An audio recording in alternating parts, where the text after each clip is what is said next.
Bonjour, bienvenue à tous. Merci pour votre patience à travers les dédales de la technologie.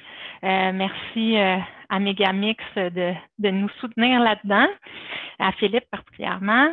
Bienvenue à tous. Merci aussi à mes collègues qui aident aujourd'hui au soutien technique et aux bénévoles. La plupart d'entre vous avez été contactés par des bénévoles. Il y a 10 bénévoles qui ont aidé à faire des appels pour vous informer de la conférence. Il y a les bénévoles du comité aussi de proches aidants puis qui sont sur le conseil d'administration du Centre d'action bénévole, Denis Journeau et Sylvie Bellil qui aident aux présences aujourd'hui. C'est une tâche assez périlleuse parce qu'il faut démêler qui est qui sur Zoom.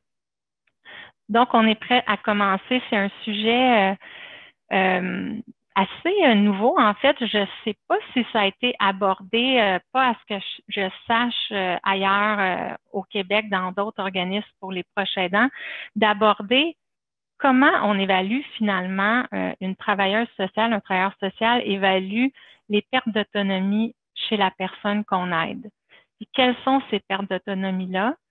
Puis en deuxième partie, quand est-ce que les pertes d'autonomie deviennent assez importantes qu'on approche du moment où il faut faire évaluer l'inaptitude de notre proche. Michèle Hudon est travailleuse sociale depuis 19 ans. Elle a 14 ans d'expérience au soutien à domicile et nous l'avons invitée aujourd'hui parce qu'elle explique très bien avec des exemples précis qui vont vous aider à comprendre là, pour la personne que vous aidez quelles sont les pertes et les changements et aussi les forces que la personne a toujours. Donc, j'accueille Madame Michèle Hudon-David. Bonjour tout le monde. Je suis vraiment contente en fait d'avoir accès à vos images pour la plupart. Ça va m'aider à m'ajuster avec votre non-verbal, voir si on se comprend bien. Vous permettre aussi peut-être de me faire des grands signes si ça va trop vite, s'il y a un pépin technique, s'il y a un besoin d'éclaircissement là, qui vous accroche tellement que ça vous déconcentre pour la suite. N'hésitez pas par le chat, en levant la main, en me faisant des signes. Je ne vois pas tout le monde en même temps. Il y a comme il faut que je déplace l'écran 3 fois pour avoir accès à tout le monde. Donc, gênez-vous pas là, pour nous faire signe. J'ai divisé la présentation en deux grands volets, c'est-à-dire pour commencer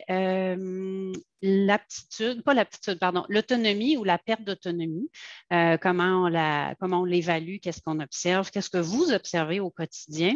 Et en second lieu, en deuxième partie, la question de l'aptitude ou de l'inaptitude. On va évidemment se garder une dernière partie là, à la fin, un temps pour vos questions, vos commentaires aussi. Donc, comme je vous disais, je pourrais parler trop vite et je pourrais même parler trop fort. Ça, par contre, vous avez du pouvoir, vous pouvez baisser le son. Donc, faites-moi signe là, si vous avez besoin que j'ajuste un peu le tir à ce niveau-là. J'ai décidé d'amorcer la présentation. On va pouvoir aller avec la première diapo avec une ligne du temps. J'espère qu'elle est claire à l'écran pour vous. Je voulais illustrer par là que la perte d'autonomie, elle n'est pas soudaine, radicale et inchangée. Elle est pour la plupart du temps, pas tout le temps, progressive. Donc, on va commencer avec quelques difficultés. Et à mesure que le temps avance et que certains événements arrivent, la perte d'autonomie peut être aggravée. J'ai mis certains exemples d'événements qui peuvent contribuer, influencer la perte d'autonomie de votre proche. Puis je suis certaine que vous auriez pu en nommer là, si on avait été en présence. Donc, évidemment, sans aucun doute, la maladie qui évolue. Quelqu'un qui a un trouble neurocognitif de type Alzheimer va tout à fait perdre tranquillement certaines capacités. Donc, la maladie qui évolue. Un accident, une chute peut provoquer aussi une aggravation des pertes, une difficulté à revenir au niveau antérieur. Une hospitalisation, plusieurs d'entre vous l'ont peut-être expérimenté. Au retour de votre proche de l'hôpital, c'est plus difficile pour lui de revenir au niveau où il était avant. Une infection, l'infection urinaire, souvent, ça peut avoir des gros changements. Évidemment, un changement de milieu de vie pour ceux et celles qui ont dû faire héberger leurs proches, vous l'avez sans doute constaté. Et cette année, je l'ai mis avec 2 étoiles, le confinement a profondément affecté les personnes en perte d'autonomie. C'est connu, hein, c'est reconnu, documenté, des personnes qui ont des déficits cognitifs, qu'on dit, là, qui ont des difficultés au niveau de la mémoire, de l'organisation de leurs pensées, de leurs soins. On va ralentir les déficits cognitifs, l'évolution des déficits cognitifs, comment? Bien, en étant en interaction avec les autres, en étant stimulé, en vivant des activités, en bougeant physiquement aussi. Évidemment, le confinement a freiné tout ça. Donc, a limité les interactions, souvent en hébergement, beaucoup limité les interactions et les déplacements aussi, ce qui a, dans beaucoup de cas, aggravé la perte d'autonomie de vos proches. Quand on regarde la ligne du temps que j'ai faite, ce que vous voyez, c'est qu'inaptitude, je l'ai mis avec un point d'interrogation. Ce n'est pas innocent, ce n'est pas banal, c'est que la perte d'autonomie ne nous mène pas automatiquement à l'inaptitude. On va y revenir en deuxième partie, on va faire la différence entre les deux. Alors, si on y va pour commencer, excusez, je suis mêlée dans mes papiers, avec la diapo suivante, qui est la manière qu'on évalue la perte d'autonomie ou l'autonomie de nos proches. Ce qui arrive, et là, je vais parler un petit peu chinois pour ceux qui n'ont pas eu affaire au merveilleux monde de la santé, là, CLSC, hôpitaux, hébergement et tout, mais ce sont des acronymes qui sont utilisés beaucoup et que vous avez peut-être entendu dans les médias par votre intervenante, par l'infirmière, par la personne responsable à la résidence ou au CHSLD. Je veux démêler certains acronymes pour ensuite arriver au cœur un peu de l'évaluation de l'autonomie qu'on peut réaliser puis comment ça se découle. Donc, ce n'est pas grave si vous ne retenez pas ce que j'explique là, c'est vraiment pour placer un peu les choses pour ceux et celles qui auraient des questions à ce niveau-là. La première chose dont on parle, c'est OCCI. Alors, quand vous entendez l'OCCI, il y en a peut-être à qui ça sonne des cloches. Ce que ça veut dire, il est écrit l'outil de cheminement clinique informatisé. Ça semble bien compliqué, mais finalement, c'est un outil informatique. C'est une façon d'entrer des données dans un ordinateur pour faire un portrait de votre proche. Il peut y avoir beaucoup d'informations entrées dans cet outil-là. C'est quelque chose qui est ministériel, qui a été déployé au Québec. Donc, il comprend beaucoup de choses, mais que ça n'a pas tout été mis en œuvre finalement. C'est comme une grosse boîte finalement. Dans cette boîte-là, il y a l'OEMC. L'OEMC, c'est l'outil d'évaluation multifonctionnelle. C'est ça que l'intervenante du CLSC ou de l'hébergement ou de l'hôpital va compléter avec vous la plupart du temps pour avoir un portrait de l'autonomie de votre proche. Dans l'OEMC, vous le voyez, il y a le multifonctionnel, l'évaluation multifonctionnelle. Quelle est la façon dont la personne fonctionne? Dans cet outil-là, on va aller chercher beaucoup d'informations à propos de votre proche. On va aller poser des questions sur, par exemple, son réseau social et familial, son état de santé physique et mental, son humeur aussi, son milieu de vie. On va aller chercher tout ça, mais principalement, on va se pencher sur son autonomie fonctionnelle. Ce qui nous amène à parler, on a parlé de la boîte qui était l'OCCI. Dans la boîte, il y a l'OEMC. Et dans l'OEMC, il y a ce qu'on appelle le SMAF. Dans le jargon, le SMAF, Système de mesure de l'autonomie fonctionnelle. Et là, on arrive dans le cœur du sujet, l'autonomie fonctionnelle.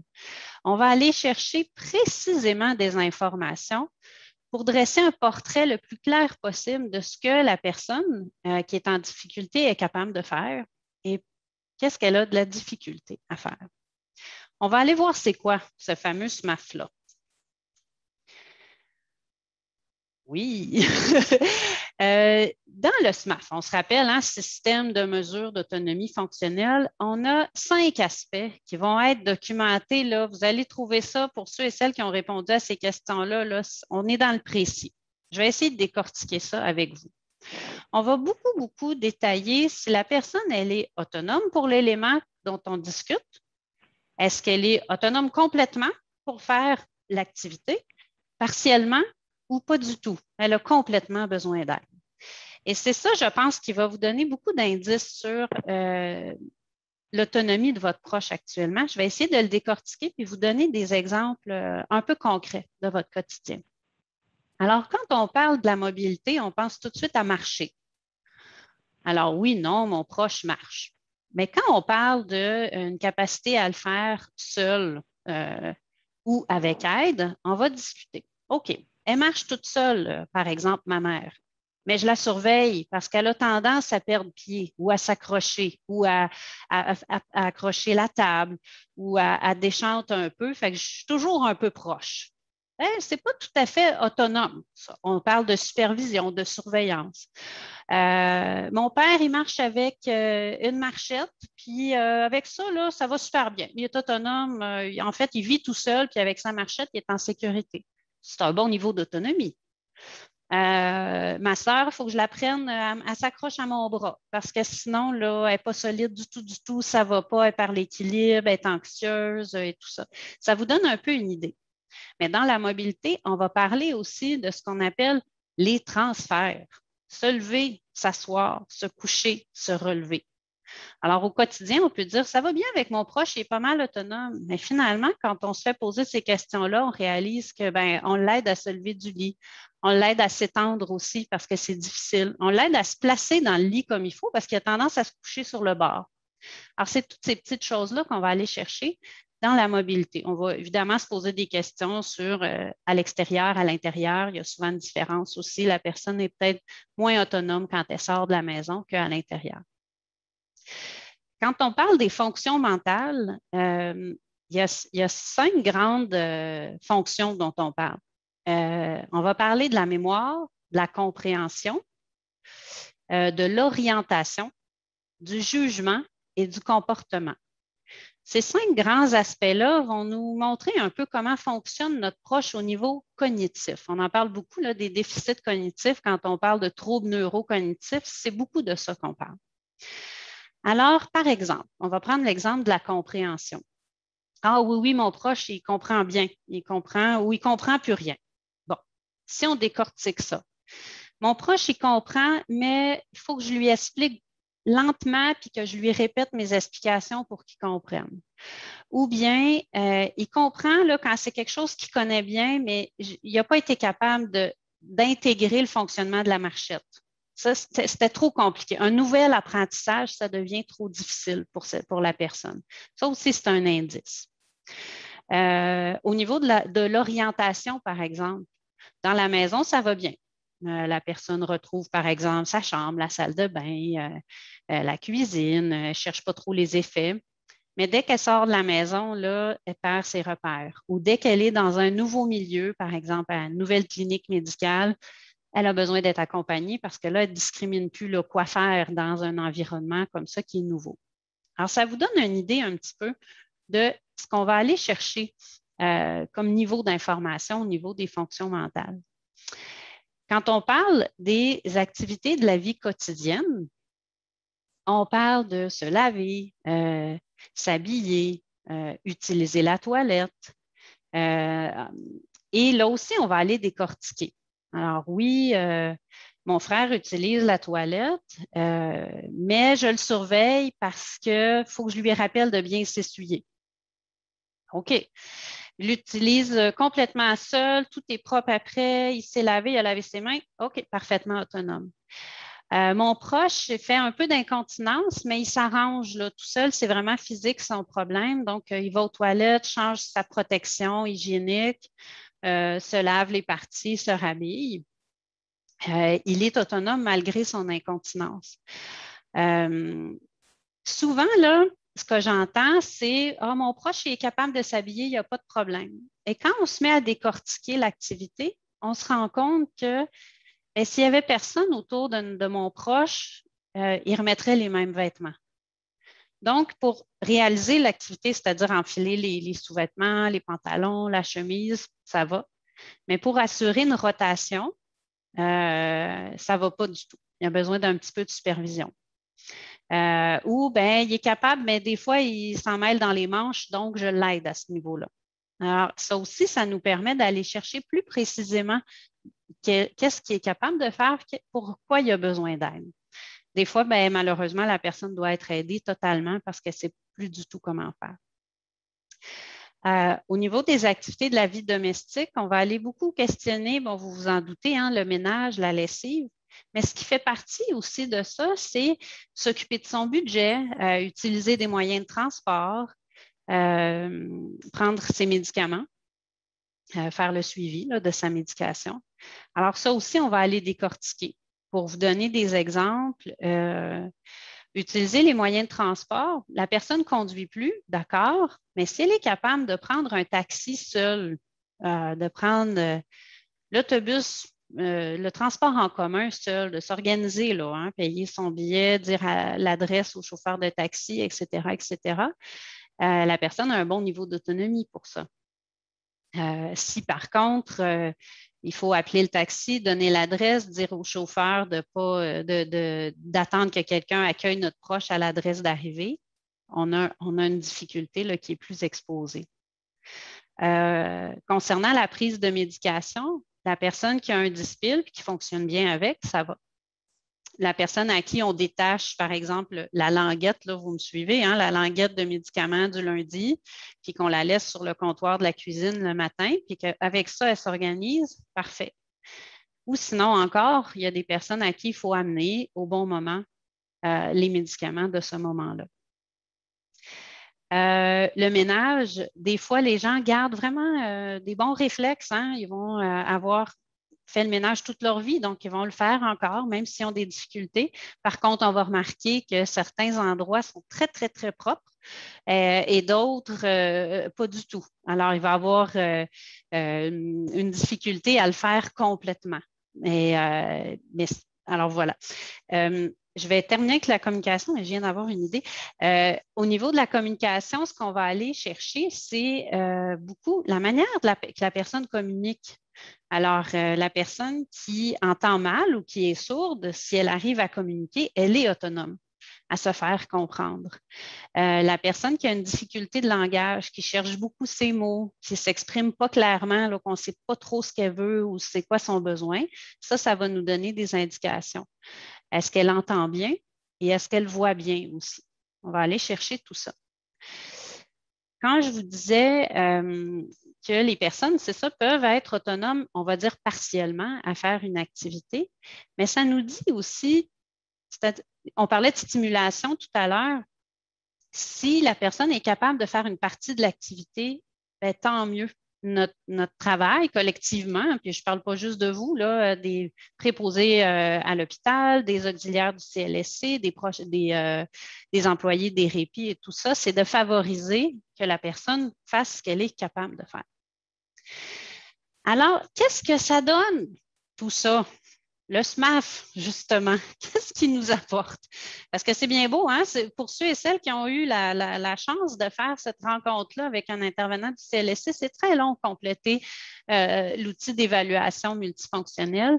Et des fois, on se demande un peu là, à quoi ça rime. Alors, la première chose que je vois, puis que vous avez peut-être compris au fil de mon explication, c'est que ça précise les forces et les limites de la personne aidée. On va aller voir assez précisément, de façon pointue, qu'est-ce qu'elle est capable de faire, qu'est-ce qu'elle n'est pas capable de faire. Est-ce que c'est seulement de la supervision, puis un petit rappel, puis on encourage le plus possible l'autonomie dont elle est capable de faire preuve. Alors, ça peut nous préciser ça, nous comme aidants, et l'intervenant ou l'équipe du CLSC, de l'hôpital, de l'hébergement, peut aussi en profiter pour déterminer tout ça. Le deuxième point, là, je le trouve bien intéressant. Il permet d'identifier la charge réelle de la personne, de la proche aidante ou du proche aidant. Si vous avez l'occasion de répondre à toutes ces questions-là, prenez le temps d'en profiter. Hein? Ça ne sert pas juste à l'intervenant qui recueille des informations. C'est peut-être l'occasion de faire une prise de conscience de tout ce que vous faites pour votre proche. pour trouver une autre façon de le faire, là, si quelqu'un prenait imaginez-vous ça, là, si quelqu'un prenait votre place 24 heures, qu'est-ce que cette personne-là observerait? Est-ce qu'elle trouverait ça facile?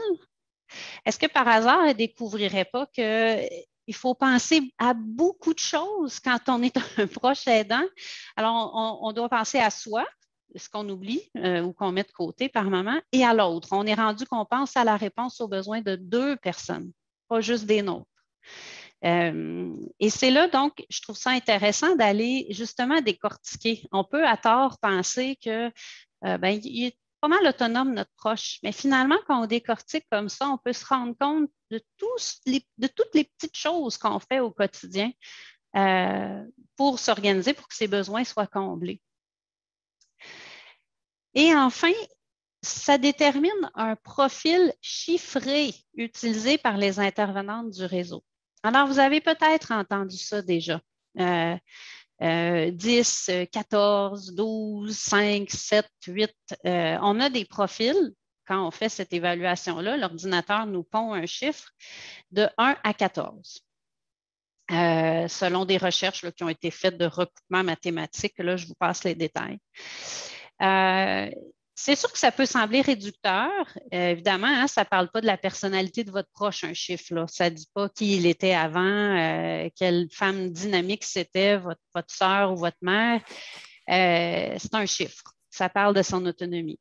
C'est utilisé comment dans le réseau? Bien, beaucoup en termes, ces chiffres-là vont donner des indices aux intervenants qui vont lire ces dossiers-là pour parler d'hébergement, de quel genre, quel type d'hébergement peut répondre à ses besoins, par exemple, à quel niveau est atteint l'autonomie de la personne.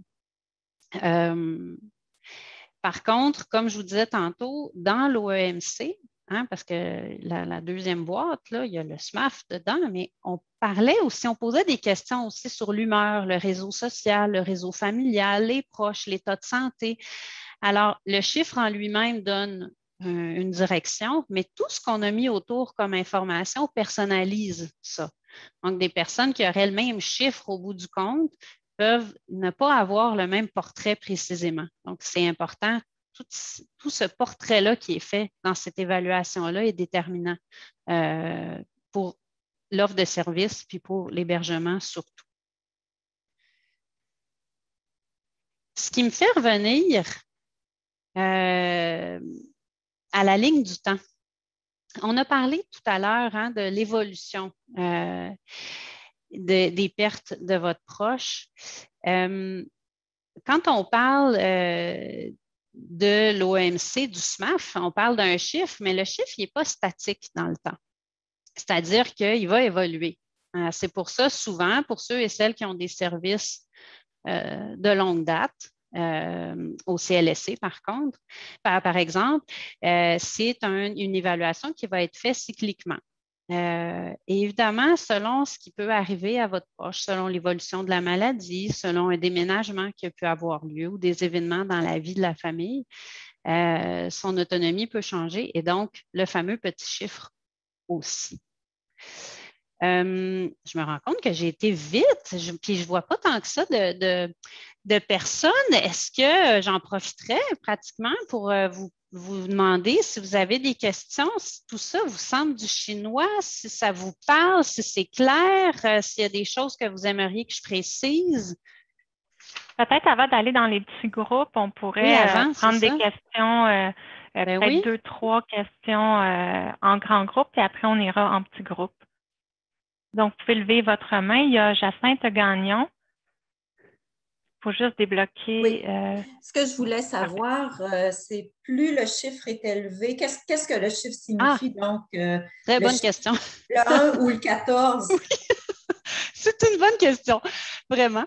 Alors, si on va dans les extrêmes, si la personne a un profil de 1, elle est en très, très légère perte d'autonomie. Donc, elle peut avoir des difficultés, par exemple, à entretenir son milieu de vie seul, faire son ménage, mettons. OK? Si on va dans l'autre extrême, un profil 14, on parle de quelqu'un, on va parler d'une personne grabataire, c'est-à-dire qui va être, on va la changer de position à l'aide de 2 personnes ou d'un lève-patient, un lève-personne. On va faire des soins souvent au lit pour ces personnes-là. Donc, on doit l'alimenter aussi, porter la cuillère à sa bouche, changer ses culottes d'incontinence, souvent au lit aussi.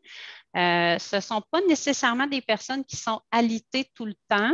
Elles peuvent être dans ce qu'on appelle un fauteuil gériatrique. Donc, tu sais, un fauteuil roulant, mais qui est le plus confortable possible. Là. Tu sais, moi, j'ai pour mon dire que quand quelqu'un a un profil de 14, on est beaucoup dans des soins de confort. Tu sais, souvent, à tort, on va parler de soins de confort dans la fin de vie pour une personne qui a un cancer, mais c'est pas juste ça, les soins de confort.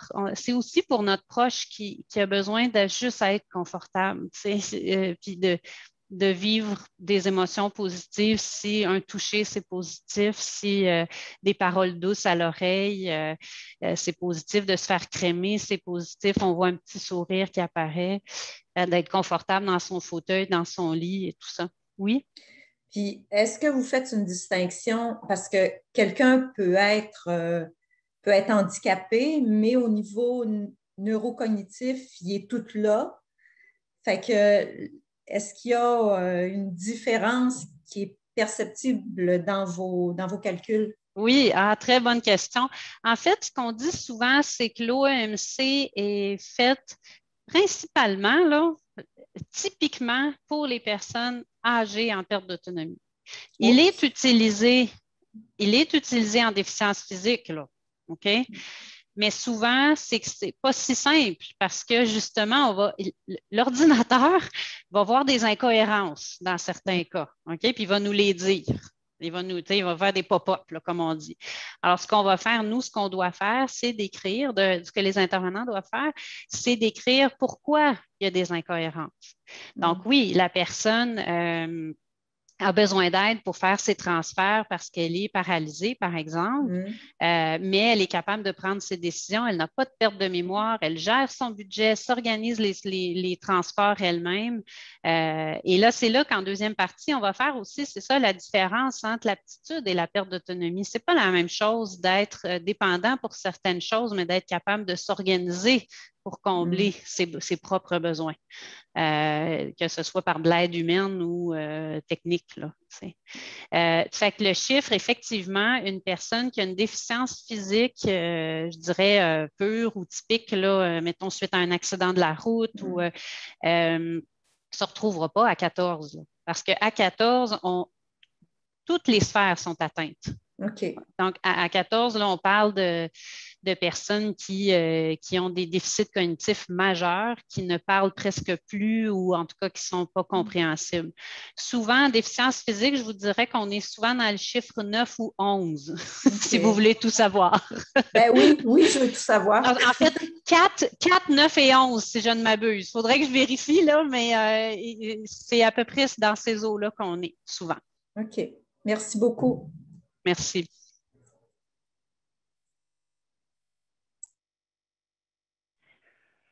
Je pense qu'on pourrait faire l'activité en petits groupes, puis revenir davantage après avec ce qu'on aura échangé entre nous. Si on peut mettre le partage d'écran pour l'activité en petits groupes, ce qu'on a abordé dans le fond en première partie, c'est tout ce qui est évalué des pertes de la personne, mais ce qu'on veut dans le fond, c'est de parler de la personne que vous aidez concrètement, puis à quoi ça vous fait penser quand vous entendez ça. Est-ce que vous avez déjà eu une visite du CLSC? Pas encore. Est-ce que la personne a commencé à avoir des pertes? Est-ce qu'elle en a plusieurs? Donc, on pense à sa mobilité, à les activités de la vie quotidienne, les activités de la vie domestique, la communication, ses capacités mentales, son jugement, etc. Donc, on va se séparer en petits groupes et on va échanger sur ce sujet. Donc, je vais vous envoyer tranquillement. Comment ça va fonctionner? C'est qu'il y a un animateur qui a été déjà choisi pour vous accompagner. Puis, chacun votre tour, vous allez pouvoir parler et au retour, ceux qui veulent pourront, il y aura une personne désignée là, qui n'est pas l'animateur pour apporter les propos du groupe puis poser des questions à la conférencière, Madame Hudon. Donc, je vais commencer les groupes maintenant. Moi, malheureusement, ceux qui étaient dans ma salle avec moi, mon portable a décidé de briser, donc on a manqué de temps. Mais peut-être je reprendrai les propos de la personne avec qui je parlais avant qu'on revienne en grande salle pour Madame Hudon. Oui. C'est un peu une question qu'on a eue tantôt en grand groupe aussi, que quand on évalue la perte d'autonomie, c'est beaucoup fait pour un aîné.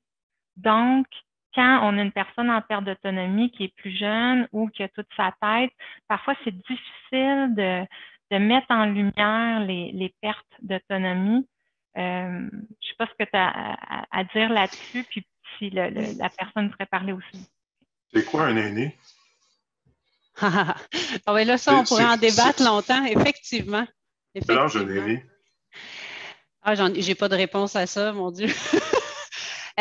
En fait, ce que je disais, c'est ça, c'est qu'effectivement, c'est un outil qui a été mis sur pied par l'ancien ministre Régent Hébert, si je ne m'abuse. Donc, comment déterminer, comment s'en servir pour une personne plus jeune, effectivement, ou, par exemple, qui est en perte d'autonomie liée à une maladie grave, là, qui est en soins palliatifs. J'ai l'exemple en tête de personnes que j'ai évaluées qui avaient eu un traumatisme crânien, là, qui avaient 30 ans. Donc, effectivement, il y a des questions là-dedans qui sont plus ou moins... Tu sais, moi, quand j'ai affaire à un jeune de 30 ans qui aime ça sortir, consommer, il est pas, en tout cas, lui, il n'est pas un aîné. Ça, je pense que je ne me trompe pas en disant ça. Mais effectivement, l'outil d'évaluation est moins, je le trouvais souvent moins pertinent. Il peut quand même, tu sais, identifier certaines difficultés. Cette jeune personne-là à laquelle je pense avait de la difficulté au niveau de son jugement, beaucoup. Mais le traumatisme crânien avait fait ça. Par contre, quelqu'un qui est atteint d'un cancer, puis très ralenti par les traitements, puis qui s'en va vers une fin de vie, c'est un outil qui va donner une photo aujourd'hui, mais qu'on pourrait réutiliser une semaine plus tard, puis on aurait une photo différente. Donc, je vois moins, c'est un outil qui est moins intéressant, puis qui est moins révélateur, puis qui est plutôt réducteur, en fait, dans ce contexte-là, où quelqu'un est en perte d'autonomie vitesse grand V. Ça peut quand même, à l'occasion, être utilisé. Je donne un exemple, quelqu'un qui est hospitalisé en fin de vie, puis qui va, pour une raison ou une autre, aller être hébergé en CHSLD parce que le pronostic n'est pas clair, puis bon, tout ça, bien, la travailleuse sociale de l'hôpital va devoir faire l'évaluation multiclientèle quand même. Et ça va donner un portrait au jour X, mais une semaine plus tard, le portrait risque d'être différent. Donc oui, c'est un outil qui a des limites. Par contre, il peut être quand même, je pense, utile pour aller rechercher où sont les réelles difficultés. Fait que peut-être que dans les relations, la personne qui a 30 ans a plein d'amis, est bien entourée, elle a ses parents, son frère, tout ça. Mais ils ne sont pas en mesure de l'aider à améliorer les décisions qu'il prend sur un coup de tête parce qu'il y a eu un traumatisme crânien, justement.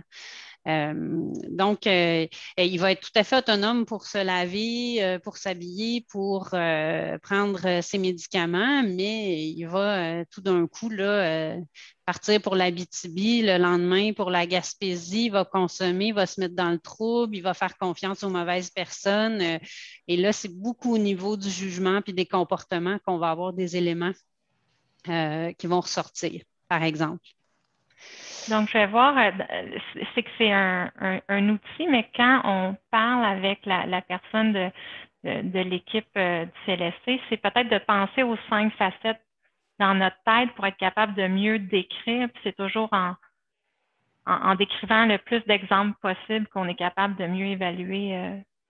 Oui, effectivement, c'est vrai. Ça peut être une bonne manière de se préparer parce que des fois, rapidement, dans la rencontre, on peut avoir tendance à dire « Ah non, ça va ». Ou ça, c'est pas un problème, ou ça, c'est pas si pire, puis on va passer vite. Mais si on a pris le temps, c'est pas fou, Anne-Julie, si on a pris le temps d'y penser avant, ça peut être utile pour identifier ça. Effectivement, je reprends l'exemple du jeune de 30 ans dont je vous parlais. Bien, il était autonome pour faire ces choses, mais il était tellement adolescent dans son fonctionnement que ben, des fois, la rotation des vêtements puis le ménage de l'appartement, là, c'était n'importe quoi. Mais c'est pas parce qu'il n'était pas capable, c'est qu'il était, mais il n'était pas complètement autonome pour ça. Il avait besoin d'être supervisé, de se le faire rappeler. Donc, c'est des petites choses, mais oui, il est capable. Il est capable, mais il ne le fait pas. Pourquoi? Parce qu'il y a des atteintes cognitives, parce qu'il y a eu un traumatisme crânien. Donc, ça se traduit aussi dans ce qu'il fait au quotidien. Donc, ça peut servir quand même. Donc, si on va avoir du temps pour aborder davantage l'inaptitude, je prendrais peut-être, s'il y a une personne d'un autre groupe qui veut parler, puis après, on va passer à l'inaptitude tout de suite. S'il y a quelqu'un qui dit, ben, dans notre groupe, l'échange, moi, je trouve que c'est un point qui n'a pas été abordé. J'aurais peut-être la parole, Roger Plourde. Oui. C'est bon? Oui. Excellent. En fait, ce que je voudrais dire, moi, je ferais peut-être le lien avec la conférence cet après-midi au nom du groupe là, dans lequel je faisais partie. C'est mieux comprendre la personne aidée. J'aurais le goût de mettre 3 petits points puis de dire pour mieux aider nous-mêmes puis entretenir notre vitalité d'aidant. Ce que j'ai entendu des différentes personnes, il y a un couple qui parlait, le monsieur parlait de sa mère. Et le monsieur a dit à la fin, ben, c'est quand même lourd. J'ai une dame qui c'était pour une de ses amies, puis elle disait, moi, j'aurais besoin d'outils parce que c'est difficile. Et moi, j'ai parlé de mes parents. Je suis proche aidant pour mes parents depuis 3 ans. J'ai pris ma retraite pour eux. Papa a eu un cancer. Il est proche aidant pour maman qui a 95 ans, qui est non-voyante et qui a été évaluée l'année dernière. Alors, je dirais, j'ai senti le besoin, quand j'ai vu l'ouverture de cette conférence-là, de venir m'outiller aussi. Et on a une dame, dont une autre participante, dont c'était son mari qui a eu un cancer. Donc, elle dit, on passe des bons moments à chaque jour, mais il y a une lourdeur quand même. Et finalement, une dame qui disait qu'elle avait 2 dames pour qui elle s'occupait, c'était des connaissances. Malheureusement, la connexion a terminé à la fin. Alors, ce que j'aurais le goût de poser à l'intervenante, d'abord vous remercier au nom de tout le monde, puis de voir toute l'importance. Moi, en tout cas, personnellement, ce que j'ai senti, c'est l'importance du soutien, puis de l'écoute et de l'échange pour nous tous, pour briser l'isolement. Puis on a beau être fait fort, ça demeure difficile quand même. Voilà. Merci beaucoup de votre retour. Ben, première des choses, quand on a commencé, pour moi, c'était comme une petite pause là, pendant que les gens discutaient. Je relisais mes trucs, puis j'ai noté que j'avais oublié de vous dire qu'à travers la ligne du temps dont je vous ai parlé, bien, le proche aidant, lui, il a à s'adapter continuellement à l'évolution des difficultés. Anne-Julie et moi, on en a parlé, je pense, hier ou avant-hier, là, puis on se disait que ça pourrait faire le sujet d'une autre conférence, c'est-à-dire que les besoins, les difficultés, la perte d'autonomie, tout ça augmente et le proche aidant se retrouve jour après jour à devoir faire face à ça et à combler de nouveaux besoins et à s'ajuster constamment. Et ça, c'est difficile aussi. Qu'est-ce qui m'attend demain? Aujourd'hui, ça allait, mais la semaine passée, c'était pas ça, puis la semaine prochaine, ça va être quoi? Donc, c'est sûr qu'aujourd'hui, Anne-Julie, tu pourras compléter ce qui avait été identifié comme objectif ou comme besoin, c'est de parler largement de la perte d'autonomie, de comment on l'évalue, puis comment on en devient à être, pas toujours, mais des fois, inapte. Puis comment on décrit ça, l'inaptitude, qu'est-ce que c'est? Mais en complétant tout ça, en mettant tout ça sur papier, on s'est rendu compte qu'il y avait beaucoup de petits sujets, de gros sujets qui découlaient de tout ça. Et effectivement, prendre soin de soi comme proche et s'adapter continuellement, ça pourrait tout à fait faire l'effet d'un groupe de partage ou d'une conférence. Je suis sûre que c'est déjà une offre là, qui a déjà été faite, mais qui pourrait être refaite cycliquement. Là, tu me diras, Anne-Julie. Mais je dirais que notre rôle, le service aux proches aidants, toute l'année, les conférences, c'est pour avoir de l'information, pour être capable de mieux accompagner la personne aidée. Il y a les groupes de soutien.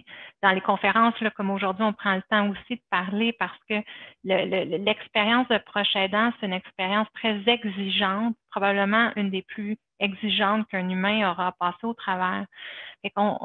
Les rencontres comme ça, l'information, le soutien est essentiel pour prévenir l'épuisement du proche aidant, puis l'épuisement moral, physique, l'épuisement, c'est beaucoup d'énergie. Aujourd'hui, l'objectif précis, parce que bon, c'est le sujet du jour, c'était de comprendre, mais quelles sont les pertes de la personne que j'aide, parce qu'on ne s'en rend pas compte quand on est près de la personne à aider. On est tellement tous les jours avec la personne qu'on en oublie un peu qu'est-ce qui a changé, puis on voit plus clair des fois aussi. Est-ce que je me trompe ou je me trompe pas? Est-ce qu'elle a vraiment changé? Est-ce que c'est moi qui évalue mal la situation? Fait en première partie, le but, c'était de comprendre différents volets de pertes, comme ils sont évalués aussi par le travailleur social. Puis en deuxième partie, les pertes évoluent à un certain point où la personne devient inapte. Ça aussi, c'est difficile à comprendre.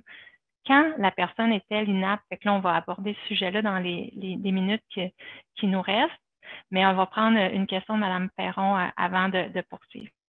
Justement, moi, j'ai assisté à cette conférence-là. C'est probablement moi qui s'est trompée au départ. Je venais chercher des outils pour m'aider comme proche aidante. Mais est-ce que c'est au proche aidant d'évaluer les caractéristiques de l'aidant, de l'aider, c'est-à-dire, ou plutôt à des gens professionnels?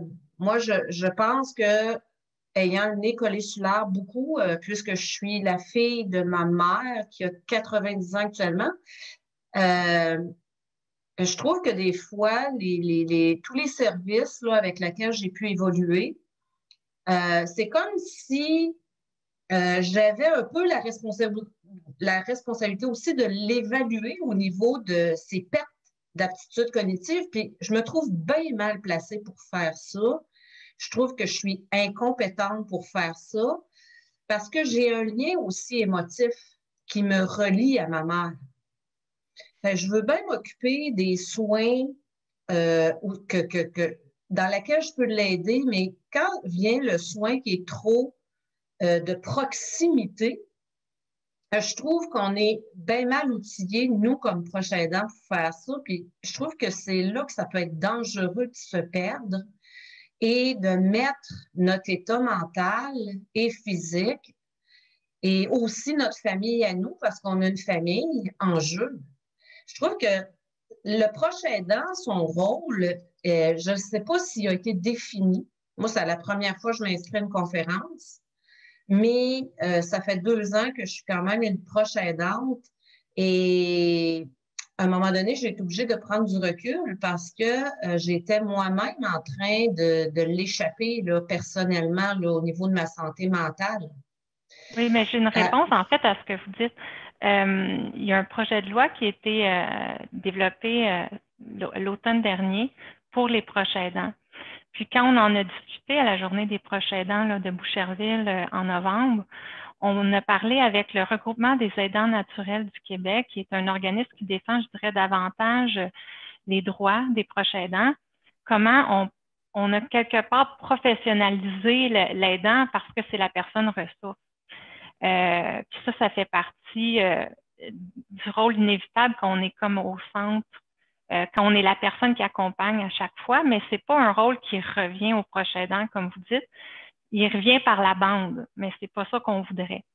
C'est sûr que là, aujourd'hui, on explique ce que le travailleur social évalue, mais c'est lui qui va l'évaluer. C'est pas le proche aidant, mais c'est pour vous aider, vous, quand la personne va venir évaluer, à mieux comprendre.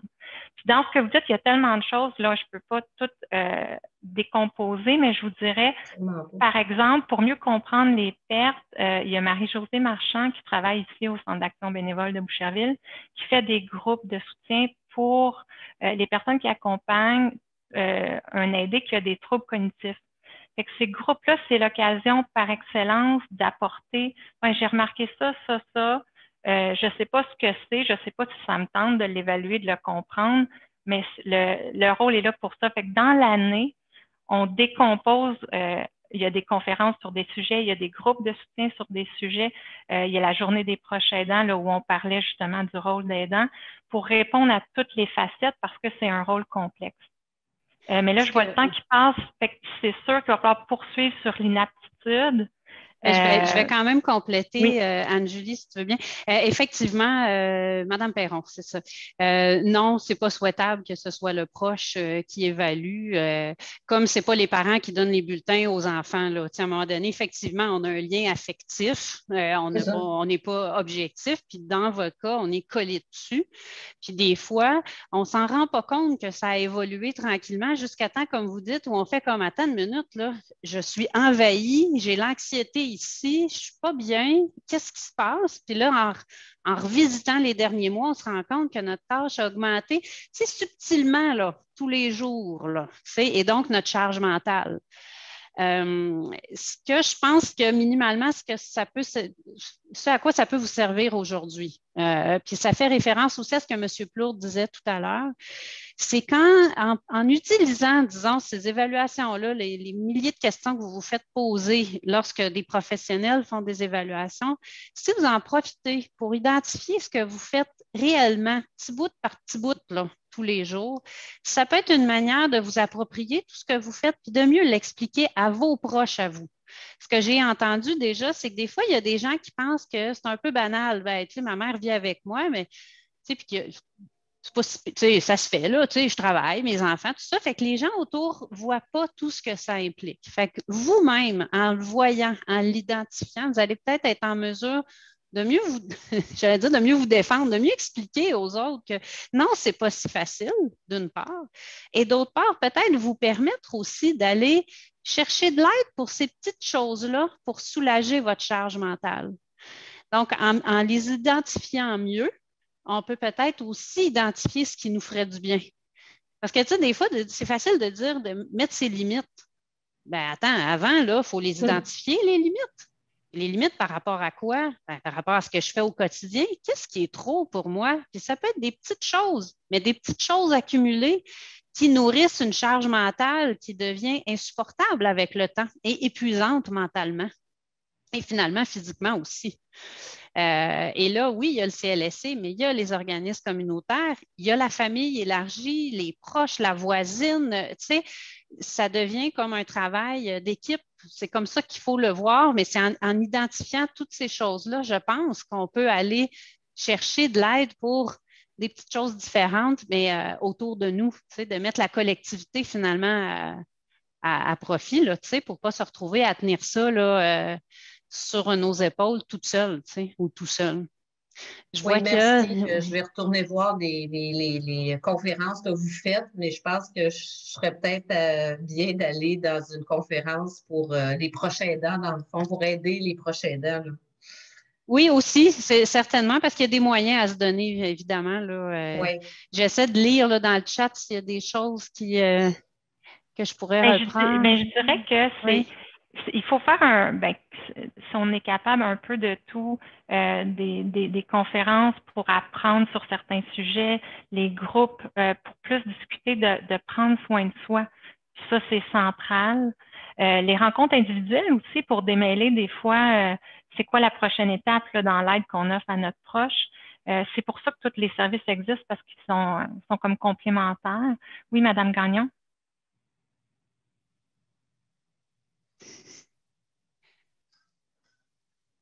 Je voulais juste mentionner, est-ce que c'est correct? Vous m'entendez? Oui, on vous entend. OK.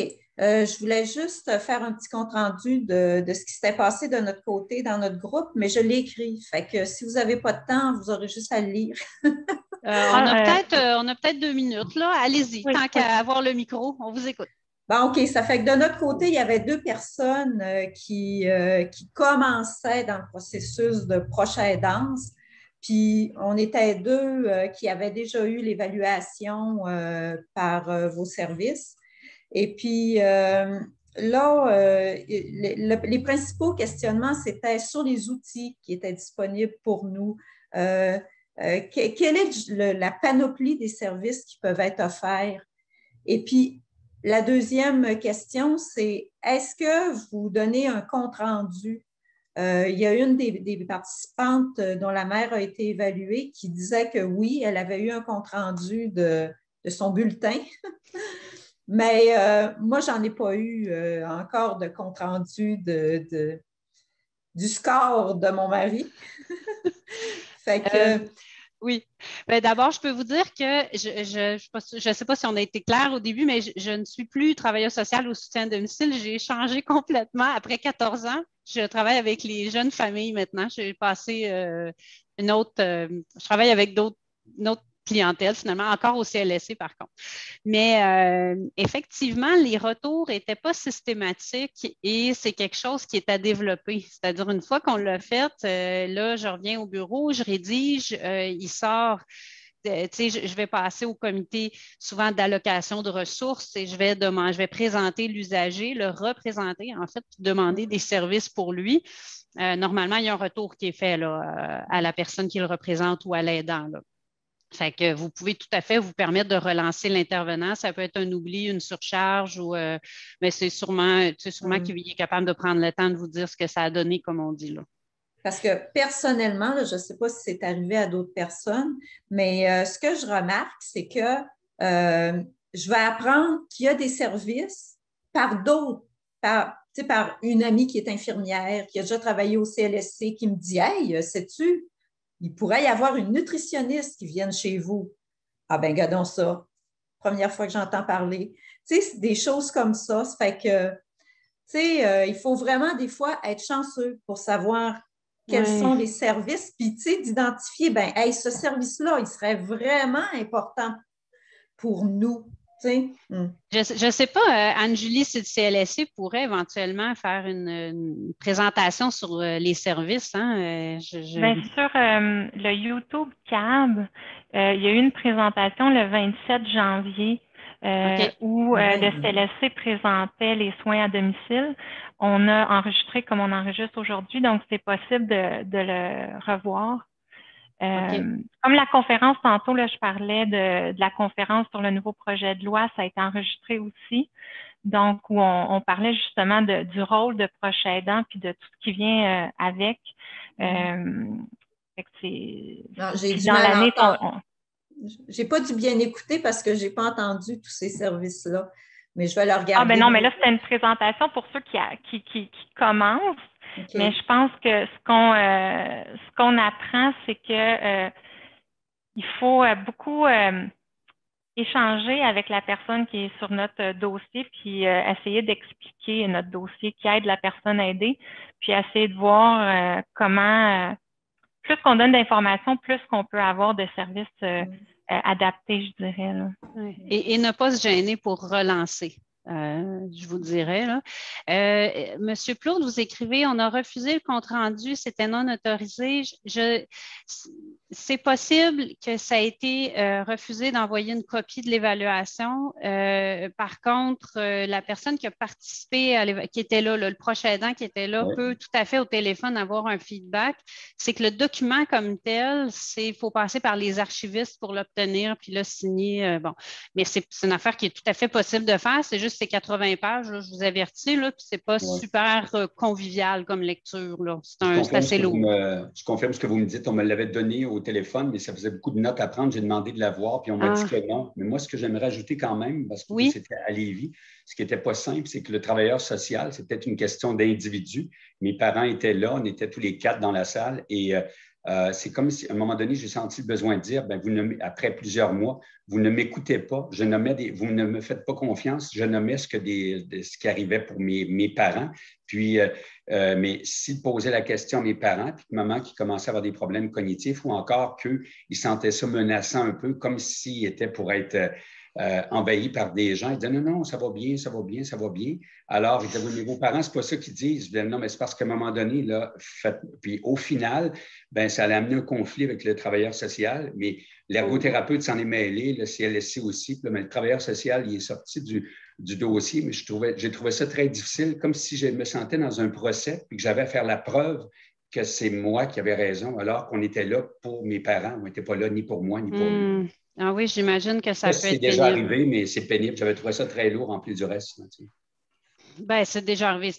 Des malentendus puis des difficultés de se faire entendre. Là, je pense que ça peut arriver à plusieurs niveaux. Là. Vous avez bien fait de persévérer, de le nommer, de relancer, quitte à demander au parler au supérieur, là, si Oui. ce n'est pas satisfaisant, quitte à appeler le commissaire aux plaintes. Là. Oui, mais c'est parce que vous parliez tantôt de l'évaluation, puis que Oui. l'évaluation, finalement, elle est faite avec les réponses des gens, de la personne aidée, Oui, mais aussi oui. des observations, mais aussi du proche aidant. Alors, le proche aidant Idéalement, doit nommer. idéalement, surtout quand, en fait, principalement quand la personne a des déficits cognitifs, il faudrait qu'il y ait un proche avec la personne. Mais l'affaire, c'est que on est comme tenu, on va appeler la personne, on va lui demander l'autorisation. Oui. Là, si la personne tout ça, c'est des filets de sécurité qui ont des bonnes raisons, mais qui ont des effets un peu pervers au bout du compte. C'est que là, on va demander à votre mère, par exemple, est-ce qu'on peut appeler votre fils?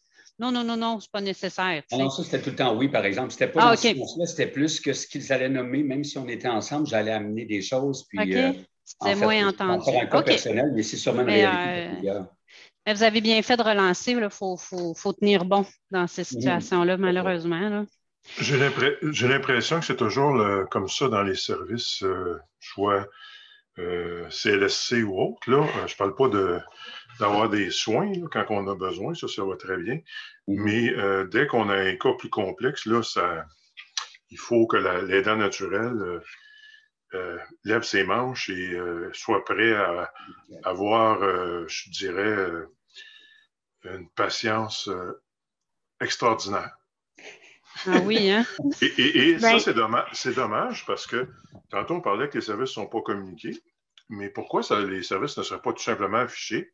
Puis comme ça sauverait beaucoup de temps. C'est toujours les processus, j'ai l'impression, qui sont défectueux dans les services et la communication de ce fait-là ne va pas bien. Et puis c'est un cycle vicieux, là, mais c'est sûr qu'on ne réglera pas le cas de ce qui se passe là, mais c'est.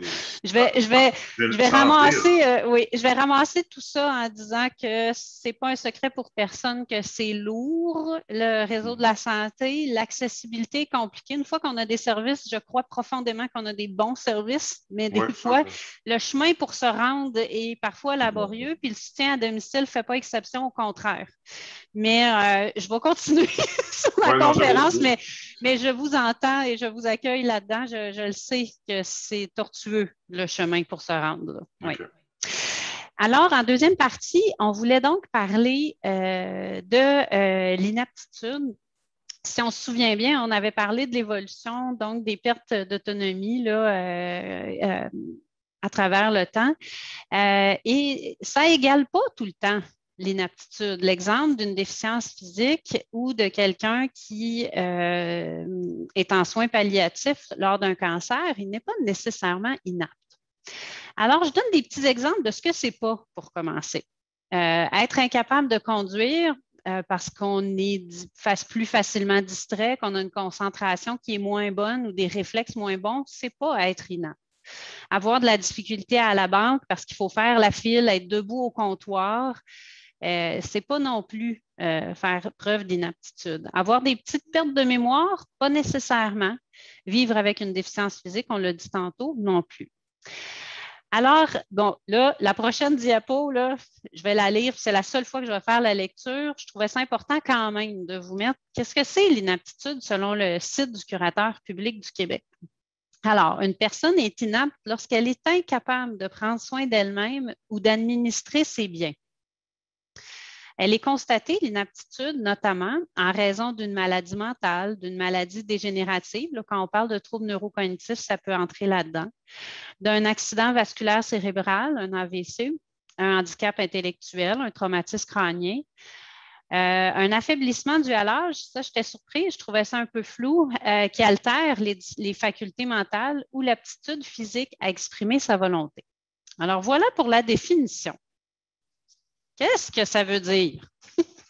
Concrètement, comment ça se traduit? Alors, je me suis pris des petites notes parce que je trouvais ça bien important.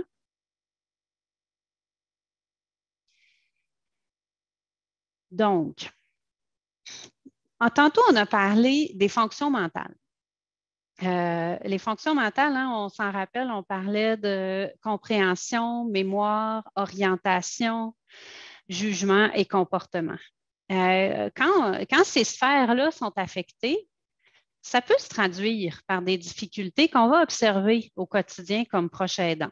Alors, allons-y pour ce que on parlait tantôt de, dans la définition, on disait prendre soin de soi et gérer ses biens. Donc, première affaire, prendre soin de soi-même et défendre ses droits. Comment ça peut se traduire au quotidien, ça? Prendre ses médicaments, on l'a détaillé tantôt, y penser, pas se tromper de jour, ouvrir le dispil, tout ça. Comprendre les éléments d'un contrat. Défendre ses droits, faire des démarches pour obtenir des services. Ça fait partie, ça, de l'aptitude à s'organiser pour répondre à ses besoins. Alors, quand on parlait d'aptitude ou d'inaptitude à la personne ou à prendre soin de soi, c'est de ce genre d'éléments-là qu'on parle. Quand on parle de l'aptitude à administrer ses biens, on va parler, par exemple, de payer ses factures, y penser, payer le bon montant, etc., renouveler ses placements, connaître ses revenus et ses dépenses, faire le suivi des opérations dans son compte, oui, bancaire. Ce sont des exemples au quotidien qui concernent l'aptitude de la personne.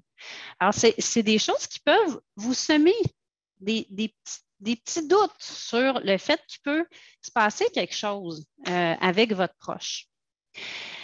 Donc, comme je vous disais, ce n'est pas nécessairement la perte d'autonomie qui va faire que la personne est inapte. Quand on se questionne, j'ai détaillé un petit peu des suggestions de choses à faire pour ne pas rester seul avec ça. Alors, première des choses, pourquoi ne pas en parler avec la personne aidée et ses proches?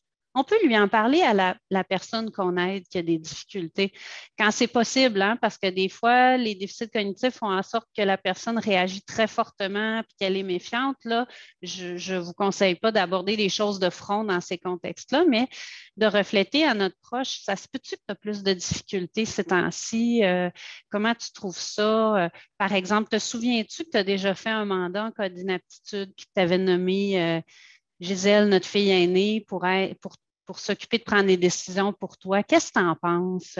C'est une façon, ça peut être fait, mais comme je vous dis, vous les connaissez, vos proches. Là. Moi, je ne les connais pas. Des fois, ce n'est pas des sujets à aborder de front.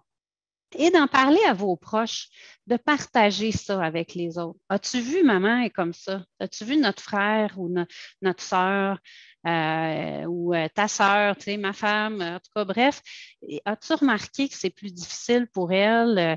Faut que je te conte quelque chose. J'ai été à la banque avec elle, elle était énervée, elle ne comprenait pas qu'il y avait eu un retrait dans son compte, la caissière ne savait plus où se mettre.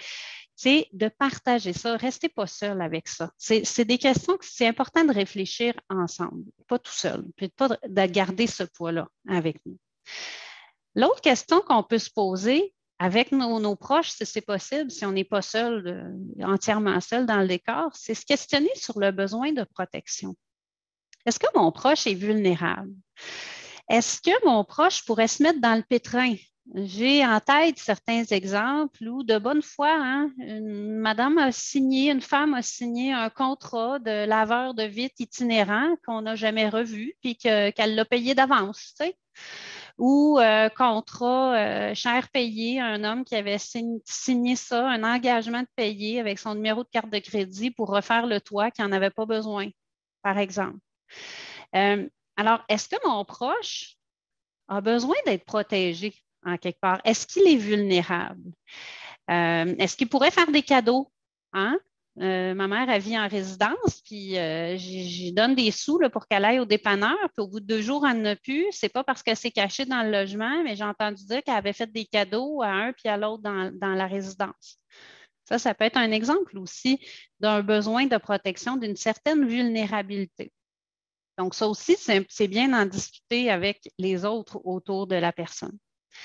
L'autre chose, c'est vrai par rapport aux besoins de protection, c'est, je ne l'ai pas indiqué là, dans le PowerPoint, mais le patrimoine de la personne. Est-ce qu'on va avoir Est-ce qu'on... Ah, c'est ça, je l'avais rajouté dans l'autre version. De protection et de représentation, c'est-à-dire, est-ce qu'on va avoir à vendre des possessions pour ce proche-là? Est-ce qu'elle est propriétaire d'une maison, d'une voiture, d'un condo en Floride? Bon. Pour vous donner un peu un exemple, si on veut vendre une maison, un notaire professionnel qui remarque que la personne en face de lui ne comprend pas la démarche qu'elle est en train de faire, bien, normalement, le notaire, il n'autorisera pas la transaction. Si la personne manifeste, là, comme les exemples que je vous donnais, là, sa mémoire est atteinte, elle ne comprend pas le contrat qu'elle est en train de signer de vente, la valeur, la démarche et tout ça, le notaire pourrait, puis ça fait partie des filets de sécurité qu'on s'est donnés socialement puis légalement, le notaire pourrait refuser d'autoriser la vente de la maison. Et ça peut être compliqué. Donc, en répondant à ces questions-là, quand on dit se questionner sur le besoin de protection et de représentation, la réponse peut être aussi à l'inverse. Non, mon proche ne peut pas se mettre dans le pétrin parce qu'il vit avec moi. C'est pas ce genre d'affaire-là. Elle a toujours été bien énervée avec l'argent. C'est impossible qu'elle signe quelque chose ou qu'elle donne de l'argent parce que toutes ces questions-là la stressent, elle se méfie. Non, elle n'a pas de possession à vendre. Tout ça a déjà été vendu. Elle n'est pas propriétaire de rien. Est-ce qu'elle a vraiment en ce moment besoin d'être protégée, même si on a des signes d'inaptitude? C'est des réflexions là, que vous pouvez avoir à ce moment-là. L'autre chose que vous pouvez faire quand vous vous questionnez, c'est d'en parler au médecin et puis interpeller le CLSC, surtout s'il est déjà impliqué. Parce qu'on va y revenir tantôt, l'évaluation, quand on va vers l'inaptitude et le besoin d'être représenté, protégé, puis vers même homologuer le mandat en cas d'inaptitude ou l'ouverture d'une curatelle ou d'une tutelle, on va avoir besoin d'un médecin puis d'une travailleuse sociale. Donc, ce n'est pas fou d'amorcer la chose, de poser la question, je remarque des choses, qu'est-ce que vous en pensez? Il y a une maison à vendre ou elle a fait des cadeaux qui n'ont pas de bon sens. Donc, d'interpeller ces gens-là. Et finalement, ben, si ça s'avère requis, de trouver un notaire pour commencer une certaine démarche. Là, je sais que vous avez eu déjà une conférence sur la démarche d'homologation du mandat en cas d'inaptitude qui s'appelle maintenant mandat de protection, si je ne m'abuse. Et vous aviez eu donc une conférence là-dessus sur la démarche légale. Je vais vous faire un bref rappel puisque vous l'avez déjà eu, mais il y en a probablement qui n'étaient pas là à ce moment-là, donc c'est quand même important. Quand on s'en va vers un besoin d'être protégé et représenté pour toutes sortes de raisons, le risque d'abus, vulnérabilité, patrimoine financier à écouler ou ce genre de situation-là, ou, c'est vrai, excusez-moi, autre exemple qui arrive fréquemment, la banque a gelé les comptes parce qu'elle s'est rendue compte que madame ou monsieur ne comprenait plus ce qui se passait dans son compte. Et donc, ils ont des mécanismes, là, les institutions bancaires, pour agir dans ces cas-là quand ils remarquent qu'une personne est non représentée et vulnérable. Ça peut arriver qu'ils gèlent les comptes. Donc, ça aussi, ça peut vous pousser à faire des démarches légales pour que votre proche soit officiellement représenté, légalement représenté. Alors, pour ce faire, une fois qu'on a trouvé un notaire, dans la majorité des cas, on va avoir besoin de 2 documents. Une évaluation médicale et une évaluation psychosociale. Ces 2 évaluations-là vont se pencher sur l'aptitude de votre proche. Alors, on en a parlé tantôt, l'aptitude au bien, alors à la gestion de ses biens, et l'aptitude à la personne.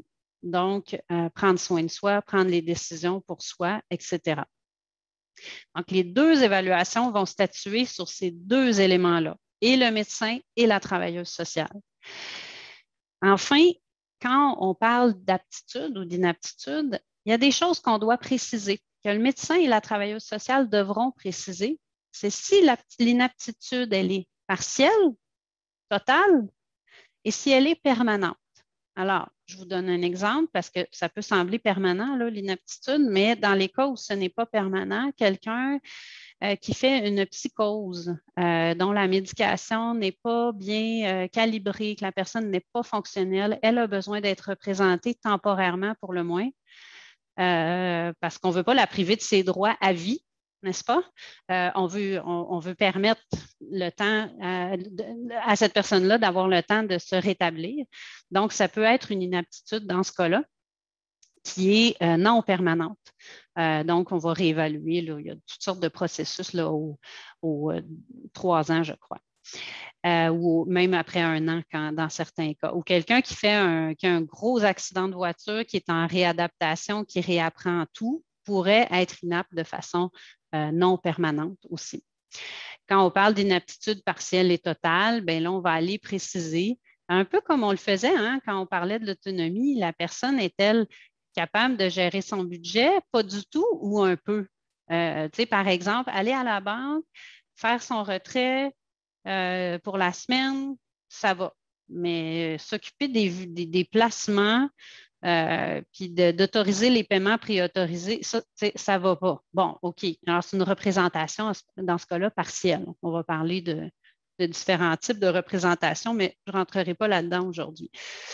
Donc, ce dont je voulais vous parler, c'est quoi qu'on va chercher à savoir quand on va aller évaluer? C'est-à-dire que, le médecin va compléter un formulaire qui est, somme toute, assez bref. La travailleuse sociale, par contre, a un très long formulaire à compléter. Faut garder en tête, ça peut sembler lourd et compliqué, mais quand on fait en sorte qu'une personne est représentée légalement par une autre personne, on est en train de retirer des droits à cette personne-là, à prendre des décisions pour elle-même, à gérer son budget. Et ce qu'on fait, c'est qu'on met beaucoup de filets de sécurité là, socialement pour qu'il n'y ait pas d'abus, qu'il y ait des personnes qui ne se retrouvent pas représentées par quelqu'un alors qu'ils auraient été capables de prendre des décisions les concernant, notamment sur le côté financier. Vous lisez les nouvelles, vous aussi, là, ça arrive là, qu'il y a de l'abus puis des démarches qui sont faites un peu en tournant les coins ronds. Puis il y a eu des abus, des histoires là, épouvantables. Donc, la travailleuse sociale va aller chercher beaucoup d'informations. Je vous ai dégagé quelques trucs pour que vous compreniez un peu l'essence. Alors, première des choses, moi, qui me parle beaucoup et qui aide à nuancer la perte d'autonomie et l'inaptitude, est-ce que la personne est capable d'organiser la réponse à ses besoins? C'est-à-dire, la personne peut avoir de la difficulté parce qu'elle est fatiguée ou affaiblie à faire son ménage, mais elle a trouvé une femme de ménage, elle a demandé à sa coiffeuse si elle connaissait quelqu'un, elle est capable de la payer, elle se souvient quand est-ce qu'elle vient, elle fournit les produits qu'elle lui a demandé de fournir. Bien, alors, elle comble elle-même sa difficulté, est capable d'organiser la réponse à ce besoin-là. Quelqu'un qui circule en fauteuil roulant, qui a une voiture adaptée, qui gère son budget, qui se déplace, son logement est tout adapté pour faire son hygiène puis s'habiller seul, bien, il n'est pas inapte. Donc, est-ce que la personne est capable d'organiser la réponse à ses besoins? On va aussi aller chercher, ça c'est intéressant, est-ce qu'il y a eu des changements qu'on a observés? C'est-à-dire que, tu sais, un bon exemple là, qu'on pourrait trouver comme ça, moi, ma mère a toujours été dépensière. Elle n'a jamais eu une scène de côté, elle a toujours fait des cadeaux à tout le monde. Il n'y a rien de nouveau là-dedans. Bon, on va aller chercher d'autres indices d'abord, parce que ce n'est pas ça qui fait en ce moment qu'on est inquiet et qu'elle est plus vulnérable que quand elle avait 30 ans, 40 ans, 50 ans, parce que là, elle a 90, bien, c'est la même madame un peu flyée qui est dans le moment présent puis tout ça. Mais si par contre, ça s'ajoute à, je ne sais pas moi, une difficulté de langage ou une perte de mémoire, bien là, elle ne se souviendra peut-être pas qu'elle a fait un cadeau à la voisine il y a 2 heures, puis que là, il en a refait, puis que la voisine n'a pas vraiment dit, elle, qu'elle en avait déjà reçu un. Oups là, OK, ça a changé. Alors, c'est important de se pencher là-dessus parce qu'on va aller chercher dans l'évaluation qu'on fait, la personne était comment avant, puis elle est comment maintenant? Quels sont les indices qui font qu'elle a besoin maintenant d'être représentée? Alors, sa personnalité d'origine, si on veut, est importante dans la démarche. Est-ce que la personne, on l'a dit tantôt, là, est-elle capable de défendre ses droits? Un bon exemple, hein, quelqu'un qui a des déficits, par exemple, qui se retrouve en hébergement puis qui dit « je ne veux pas être ici, je ne veux pas être ici, je ne veux pas être ici », mais qui n'est pas en mesure de contacter un avocat, qui ne le fait pas, même, par exemple, c'est déjà arrivé qu'on va dire « ben voulez-vous en appeler un? » « Oh non, je ne veux pas. » OK, mais vous avez le droit, tu sais, vous avez le droit de réclamer ça, vous avez des droits, mais alors des fois, ça peut être un indice aussi. Est-ce que la personne, si elle est lésée, si elle se fait avoir, là, es-tu capable de mettre un pied à terre? Es-tu capable de se défendre? Elle connaît-tu ses recours? Puis est-ce qu'elle est capable d'aller les chercher, de s'informer par rapport à ça? On va aller beaucoup chercher aussi, est-ce qu'elle est capable d'exprimer ses besoins et ses volontés? Est-ce qu'elle se fait mettre de la pression? Est-ce qu'elle est influencée par un voisin, un petit-fils, un frère, un coloc?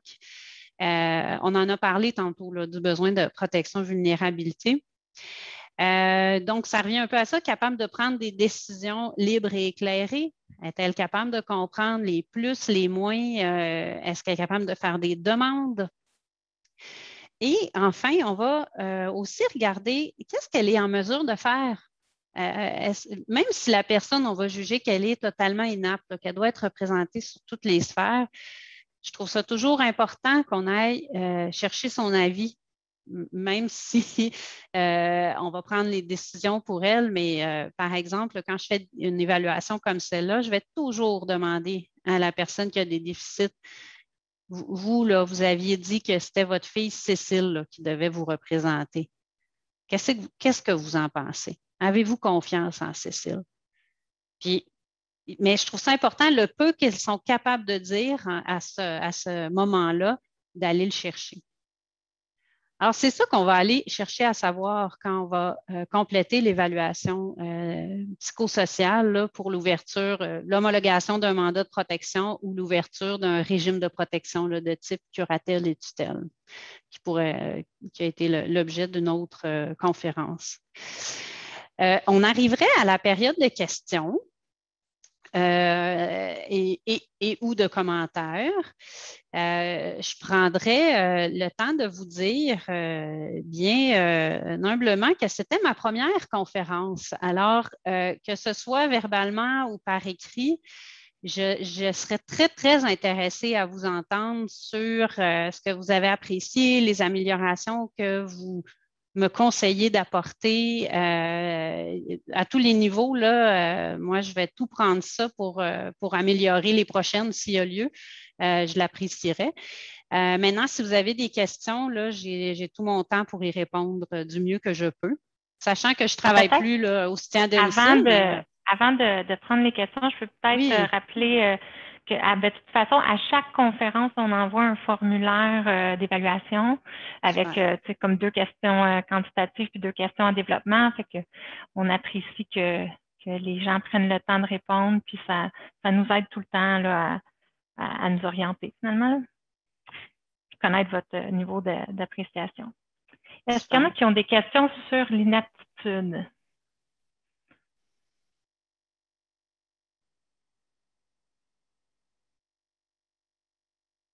Oui, j'aurais une question.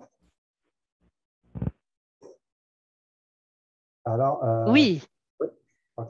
Je voulais savoir, pour le mandat de protection, est-ce qu'il faut absolument être inapte ou, par exemple, moi, je pourrais avoir certaines difficultés et puis, à un moment donné, je pourrais comme remplir les documents pour donner, je ne sais pas moi, à mon fils, par exemple, la gestion de mes avoirs, en tout cas, la gestion de mon contexte. J'entends pas, là. Allô? Oui, c'est bon. Ah, j'ai eu peur. OK. Oui, il y a 2 choses là-dedans que je trouve intéressantes. Première des choses, à tout moment dans notre vie, on peut décider de confier la gestion de nos avoirs à un proche. OK? On appelle ça une procuration. Ça peut être une procuration bancaire, une procuration notariée générale. Bon, le meilleur exemple, là, Je ne sais pas, moi, je vais travailler à l'étranger pour 2 ans. J'ai une propriété ici. Je veux que ma mère, mon frère s'occupent de mes affaires puis prennent toutes les décisions parce qu'il y a un arbre qui s'effondre, il y a des locataires chez nous, tu sais, je veux qu'elle me représente. Moi, je peux tout à fait là, faire une procuration au nom de quelqu'un d'autre. Fait qu'à tout moment, on peut faire ça. Si aussi, j'en ai vu, moi, au fil du temps, des gens qui n'avaient plus d'intérêt. Ils ne voulaient plus s'en occuper. Mais ce n'est pas parce qu'ils ne comprenaient pas, il n'y en avait pas d'intérêt. Il y avait un proche qui était bon là-dedans puis qui n'avait aucun problème à s'occuper de ça. Bien, on peut tout à fait faire une procuration bancaire ou même une procuration générale notariée pour dire, moi, là, j'ai confiance, comme vous dites, en mon fils, il va s'occuper de tout ça. L'important quand on fait ce genre de démarche-là, c'est d'être en mesure de faire un suivi si on le souhaite. Ce n'est pas une mesure appropriée pour quelqu'un qui est inapte.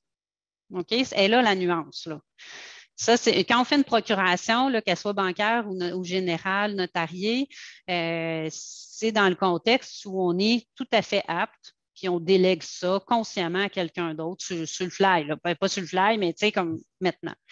L'autre chose que je vais en profiter pour souligner, c'est que c'est important de le faire, la démarche de cibler quelqu'un pour le cas où on deviendrait inapte.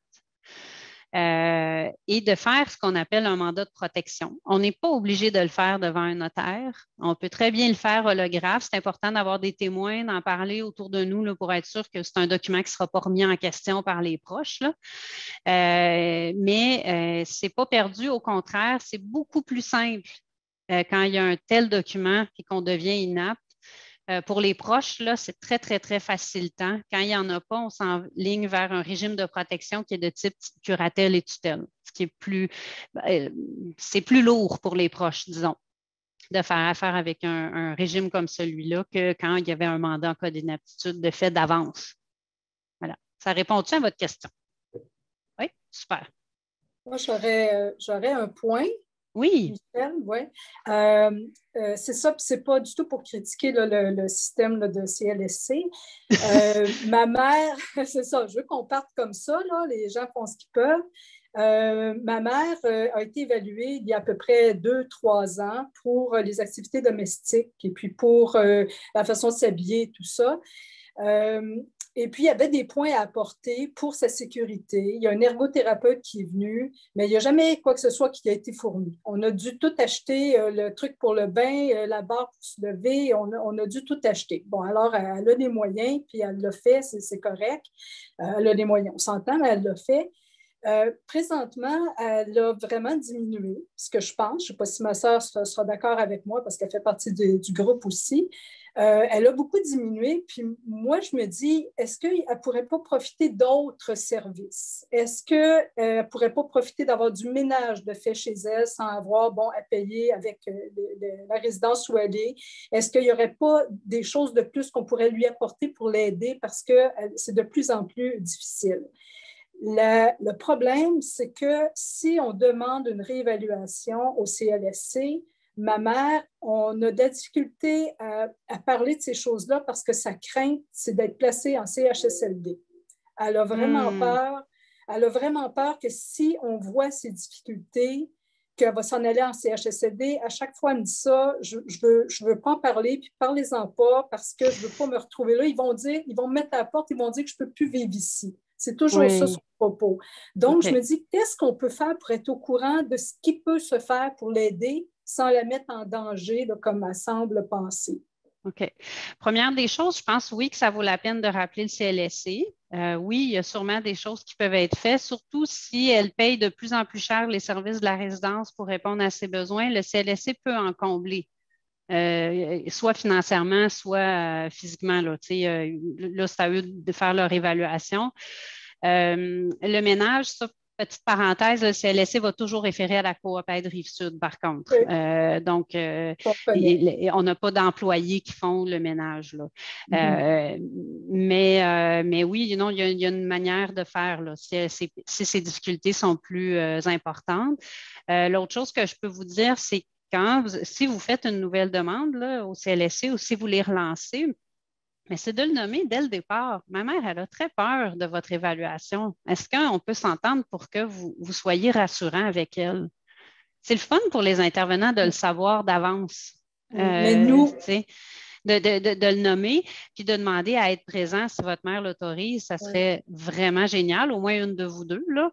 Ce qu'il faut savoir, je ne sais pas si votre mère est en état de comprendre puis de retenir cette information-là, mais une résidence, là, avant qu'elle lève la main pour dire votre mère doit partir, là, ils peuvent souvent se rendre assez loin et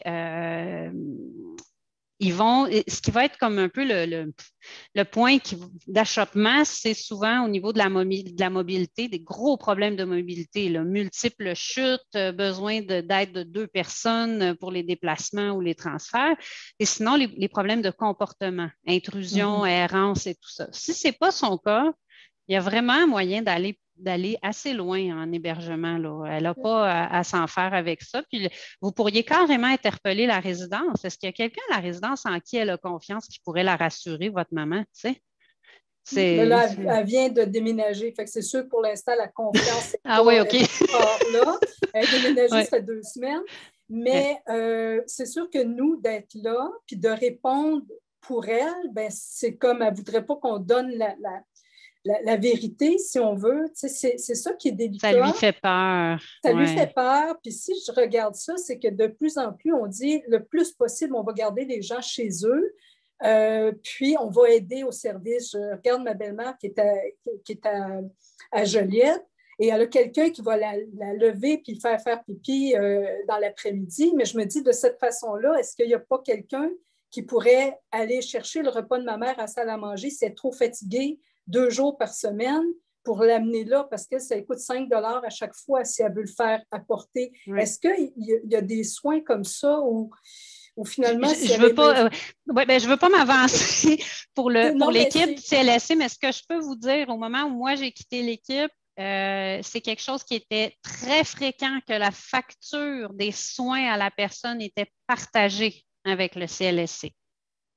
Mais selon une grille d'analyse financière, etc., mais elle y a droit, là, votre maman. Fait que moi, je n'hésiterai pas à faire une demande en le précisant vraiment d'avance. Ma mère, ça l'inquiète, puis moi, je ne voudrais pas répondre franchement à certaines de vos questions devant elle parce que ça va l'inquiéter.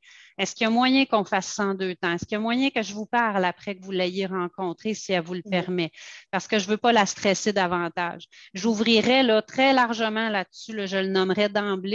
Moi, en tout cas, ce que je faisais dans ce cas-là, c'est ce que je faisais une rencontre un peu informelle avec la personne, puis ses proches, je rendais ça agréable, pas trop justement le questionnaire. Puis à la fin, je disais, si j'ai d'autres questions, est-ce que je peux m'adresser à votre fille au téléphone? La personne généralement disait oui, puis j'avais un portrait clair après, là. Fait que, puis j'étais contente de le savoir d'avance. Donc, voilà. On va évaluer ça, mes sœurs et moi. Merci. Ça marche. Merci à vous. Il y a Monique et Manon. Est-ce que c'est possible d'obtenir par courriel un résumé des grandes lignes que vous avez présentées? Surtout, moi, je pourrais en discuter avec mes proches pour voir l'évolution au moins une fois par année. Là. En passant, j'ai bien aimé votre présentation. Merci beaucoup, c'est gentil. Mais sûrement, je pense qu'Anne-Julie disait qu'elle transférerait probablement le document qui a été affiché. Si ça vous convient. Le PowerPoint, je vais vous le transmettre avec le questionnaire d'évaluation, comme ça vous pourrez le consulter. D'accord. Je voulais vous remercier tous. Je dois quitter, faire des courses. Merci, c'était super intéressant. Je ne vois pas c'est qui parle. C'est qui parle? Jocelyne, j'ai bien aimé ça. Mais je suis contente. Merci beaucoup. Merci à vous. On va faire également quitter. Merci. Bye. On a Manon et Monique. Manon, allez-y, on vous écoute.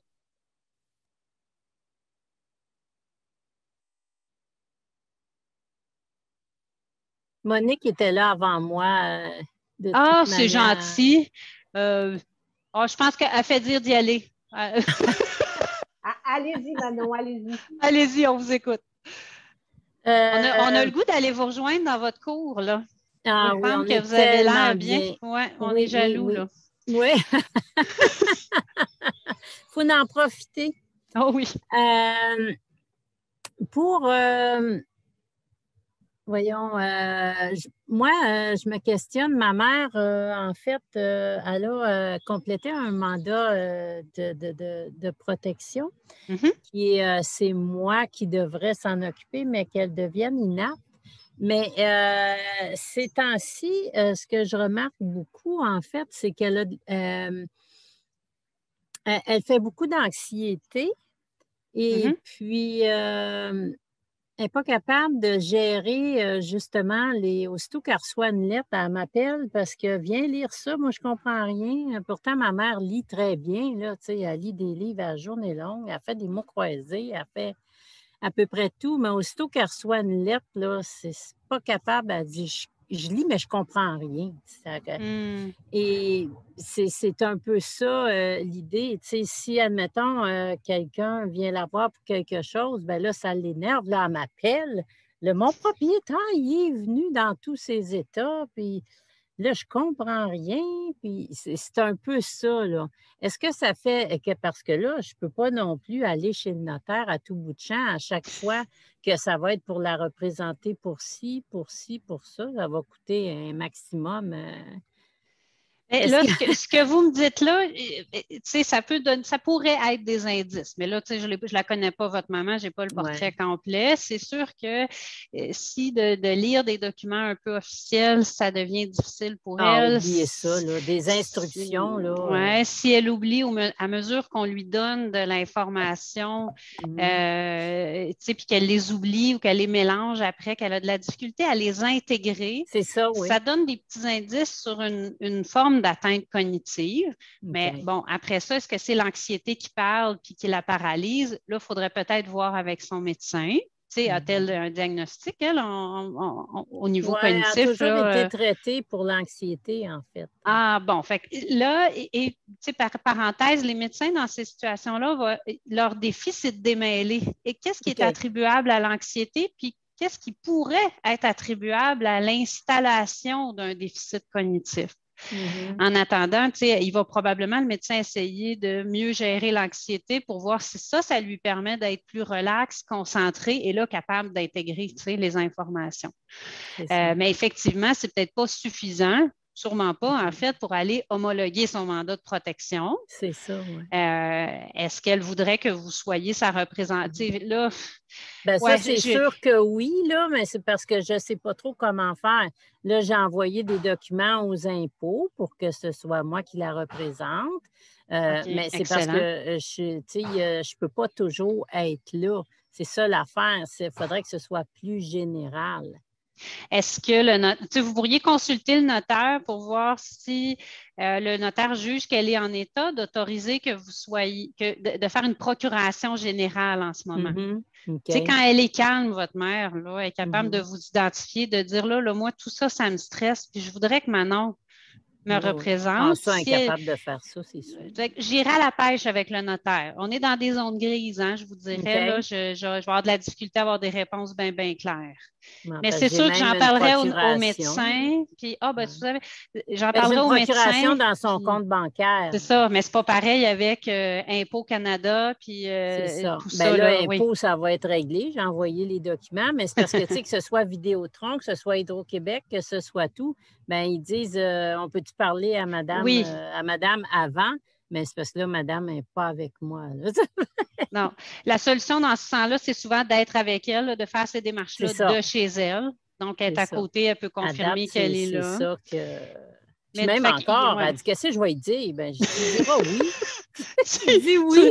Tu répondras à ces questions. Mais bref, oui, voir le médecin ce qu'il en pense. Si vous trouvez qu'elle est plus anxieuse, moins bien organisée, plus réactive, définitivement, j'en parlerai au médecin.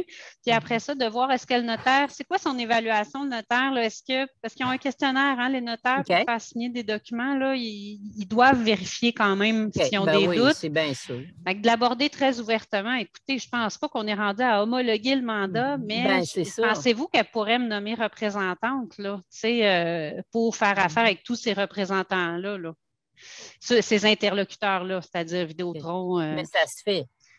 Ça se fait. Mais comme je vous dis, on est en zone grise, comme elle a des difficultés. Là. Fait que je consulterai d'abord. Ouais. OK. C'est bien, merci. Merci à vous. Madame Provost. Alors, moi, je voudrais juste rajouter que je trouve, bon, premièrement, vous avez fait une super belle conférence, là. Merci. Félicitations. Merci, c'est gentil. Et je voudrais juste rajouter sur ce que Manon disait. Moi, c'est mon mari qui a la maladie d'Alzheimer depuis quelques années. Et je trouve que la ligne est très mince entre les troubles cognitifs et l'inaptitude.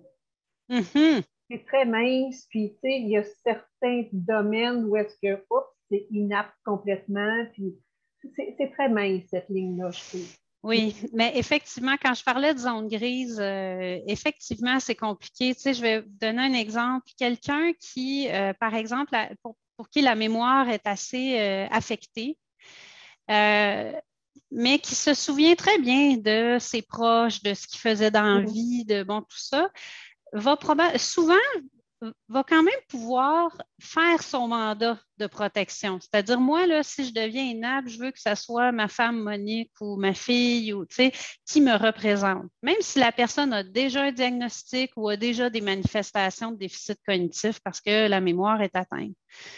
Mais c'est fou, là, parce qu'elle est en train de dire qu'est-ce qu'elle veut pour si elle devient inapte, mais elle s'en va vers l'inaptitude déjà. Effectivement, on est dans des zones grises entre le début des déficits cognitifs et l'inaptitude.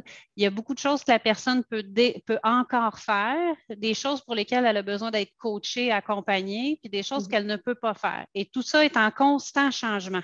On parlait de lourdeur pour les proches, là, c'est assez pénible. Fait que je n'ai pas de réponse pour vous là, bien claire par rapport à ça. C'est sûr que l'entre-deux, c'est l'inaptitude partielle. Donc, si on a besoin de représenter son proche pour toutes sortes de raisons, là, on se fait mettre des barrières de protection par la banque, Communication Canada ne veut plus nous parler parce que je ne sais pas quoi, on pourrait aller vers une tutelle. Puis là, en ce qui vous concerne, ça pourrait être une tutelle qui sera à votre nom, c'est-à-dire vous seriez la tutrice de votre conjoint, ce qui pourrait faciliter votre représentation s'il n'y a pas eu de mandat en cas d'inaptitude. On en a des mandats. Il n'y a pas de problème. L'affaire avec les mandats, puis là, je vous inviterai à en discuter avec le notaire, c'est que les mandats, historiquement, puis c'est en train de changer, mais ne précisaient pas le niveau d'inaptitude. Non. Et ce qui arrive avec ça, c'est qu'il y a des juges, des greffiers qui vont être très peu confortables avec le fait d'homologuer un mandat, sachant que la personne est inapte partiellement seulement. Fait que là, c'est le notaire qui pourrait probablement vous guider à ce niveau-là. J'ai une autre question, mais ça ne sera pas long. Tantôt, le mandat de protection. Moi, j'en ai un. Mon mari et moi, on en a fait un, tout ça. Et est-ce que je dois aviser la personne que j'ai choisie pour me représenter en cas d'inaptitude? Ce n'est pas une obligation. Je ne crois pas. Ben c'est ça. La notaire nous disait non, c'est pas nécessaire, sauf que est-ce que ça serait bon que la personne... C'est gentil de lui dire, mais tu sais, c'est un peu comme un testament, là. Ça nous appartient. On n'est pas obligé de dire ce qu'il contient. Fait que, donc, la personne l'apprend à l'ouverture du mandat ou à l'ouverture du testament, là. Non, il n'y a pas d'obligation. Puis la personne a toujours la liberté de dire non. Hein. Fait que si vous n'avez pas le goût de parler de ces choses-là en ce moment avec les personnes concernées, il n'y a rien de dramatique là-dedans, je trouve. Là. Oui, ça fait plaisir. Madame Morissette. Oh, votre son, oui. Votre son? Ah oui, OK. Non, ça c'est. Votre son, on ne vous entend pas. Ah. Oui, voilà. Oui, ça va, vous m'entendez? Oui. Parce que j'ai manqué une partie de la réunion, je travaille. Donc, je voulais savoir, est-ce que le mandat d'inaptitude, pas le mandat d'inaptitude, le document, la procuration générale, est-ce qu'elle, on peut faire tout? La banque, les comptes, les cartes de crédit et tout ça. Est-ce que ça comprend tout ça ou on est limité? Non, la procuration générale notariée vous limite peu, en fait. Pas nécessairement, là, on ne parle pas de déménagement, là, puis mais tu sais, vous pourriez vendre la maison de quelqu'un, tu sais, mettons, votre fille est en voyage pour 2 ans, maman, peux-tu vendre mon condo, j'ai besoin de liquidité, puis vous avez une procuration générale notariée, vous pourriez vendre pour elle là, son condo, là. Okay. Fait que non. La limite, par contre, légale de la procuration générale notariée, c'est que quand la personne devient inapte, normalement, une procuration générale notariée ne devrait plus tenir. Ça devrait être remplacé par l'homologation du mandat. Ce qui n'est pas toujours fait, là, OK? Parce que quand il n'y a pas de chicane, pas de propriété à vendre, pas que la banque ne bloque pas rien et tout ça, ce n'est pas tout le temps fait, mais ce que je vous dis, c'est la théorie, là, le côté légal, c'est que la personne qui devient inapte ne devrait plus être représentée par le moyen d'une procuration générale notariée. OK, c'est ça. Ouais. Parce est encore lucide, mais c'est ça, la CLSC commence à trouver qu'elle commence à avoir des problèmes cognitifs, puis c'est elle qui gère tout. Elle gère papa aussi. Fait que si elle perd la tête à un moment donné, que ça ne va plus, puis ça commence, on le voit vraiment, parce que papa, il s'occupe de rien, lui, là rien. Ça, si elle devient inapte, là, ça va être le foutoir, là. Elle va pouvoir faire n'importe quoi avec des choses à mon père aussi. Bien, regardez, ça, c'est un très bon exemple. Je vais le garder en tête. On parlait tantôt du besoin de protection puis de représentation. C'est un contexte qui nous indique que, ben oui, peut-être qu'il va falloir qu'elle soit représentée parce que là, en plus, elle a le pouvoir de gérer votre père, les biens de votre père, fait qu'elle pourrait potentiellement se mettre dans le pétrin puis le mettre dans le pétrin lui aussi. Là. On va le mettre en guillemets, là. On ne le sait pas. Là. C'est ça. Ouais. On est en plein dedans. Là. Aïe, aïe, aïe. Voilà, après ça, on prend, comme on dit, un éléphant, ça se mange une bouchée à la fois. Ouais. Alors, peut-être que c'est votre père on devrait commencer à faire des démarches pour que votre père soit représenté tranquillement, tu sais. Si lui, son inaptitude est plus franche, si on veut. Puis, tu sais, là, à voir avec l'équipe du CLSC. Ça, les mandats d'inaptitude sont déjà faits chez le notaire. Mais est-ce que ça prend absolument une procuration générale du notarié pour que ça soit légal? Faut-tu vraiment aller voir le notaire pour dire ben là, vous voyez, ma mère, elle commence à. Tu sais, parce que là, il se rend compte, le notaire, qu'il y a quelque chose qui ne va pas. OK. En fait, je ne sais pas si je vais bien répondre, mais un mandat de protection, là, ce que ça dit essentiellement, là, c'est si jamais je deviens inapte, je veux que ce soit ma fille Nicole qui me représente. Bon. Ça dort chez le notaire jusqu'à temps peut-être que la personne devienne inapte. On ne devient pas tous inaptes. Hein? Fait que bon. Là, elle devient inapte. On retourne voir le notaire. Tu sais, le papier qui avait été fait en prévision de, là, ben là, il faudrait le ressortir puis homologuer le mandat, le rendre légal, l'appliquer. Okay. Et là, c'est encore des frais, malheureusement. Là, le notaire va revoir votre mère, va avoir besoin du rapport médical, du rapport de la travailleuse sociale qui va préciser, reconnaître, oui, confirmer qu'elle est inapte et qu'elle doit être représentée. Fait que oui, on n'a pas le choix pour homologuer un mandat, il faut repasser devant un notaire. C'est ça, parce que moi, je suis en copropriété avec mes parents, fait que je ne voudrais pas que s'il arrive quelque chose, tout gèle, puis que moi, je ne suis plus capable de rien faire. Oui, ça pourrait arriver. Fait que prenez de l'avance. Il faut vraiment que je parle au notaire. Oui. Oui. Et à l'équipe du CLSC. Oui, c'est ça. Eux autres, ils font le travail, là, sont en train de travailler là-dessus. Là, parfait. Parce qu'il est encore apte, mais il commence à avoir des petites guires qui ne marchent pas bien là, dans l'ouvrage. OK. Ben, ils vont vous aider, j'en doute pas une seconde, là, à démêler tout ça puis à dédramatiser aussi. Tu sais, non, on n'en est pas là, ou oui, on approche d'eux, ou on s'en reparle dans 6 mois, ou tu sais. Allez à la pêche, comme je dis, prenez vos infos, puis ça va vous aider à voir plus clair. C'est bon. Parfait. Merci beaucoup. Ça marche. Mais je pense qu'on approche de la fin. Est-ce qu'il y a d'autres questions? J'en vois pas d'autres. En tout cas, merci, Michel. C'est une première d'essayer de démêler, là, selon moi, vraiment ce qu'on évalue quand la travailleuse sociale, je suis toujours là, c'est comme s'il y avait plus de femmes que d'hommes, le travailleur social du CLSC vient nous aider, évaluer notre parent, nous offrir des services en fonction des pertes de notre parent ou notre conjoint. C'est plus clair. Puis après l'inaptitude, de mon côté, ce que j'en conclus comme intervenante, c'est tant qu'on peut à quelque part fonctionner sans déclarer notre proche inapte, ben, tant mieux. Quand il faut le faire, ben, c'est mieux de s'être préparé auparavant. Puis si c'est flou puis on n'est pas sûr, ben, d'aller voir l'équipe traitante, l'équipe au CLSC pour mieux comprendre où on en est rendu. Mm-hmm. Oui, c'est un bon résumé. Je dirais, tu disais les travailleuses sociales, je pense que tu ne te trompes pas, c'est très, très, très majoritairement des filles. Et ce n'est pas juste eux autres qui font l'évaluation de l'autonomie, des techniciennes en réadaptation physique, des ergothérapeutes, des infirmières, des physiothérapeutes, des inhalothérapeutes, nutritionnistes, ils en font plus, je pense, mais bref, il y a beaucoup de professionnels différents là, qui les font. C'est l'intervenant principal au dossier. Oui. Il y a plusieurs catégories de professionnels reconnus pour évaluer.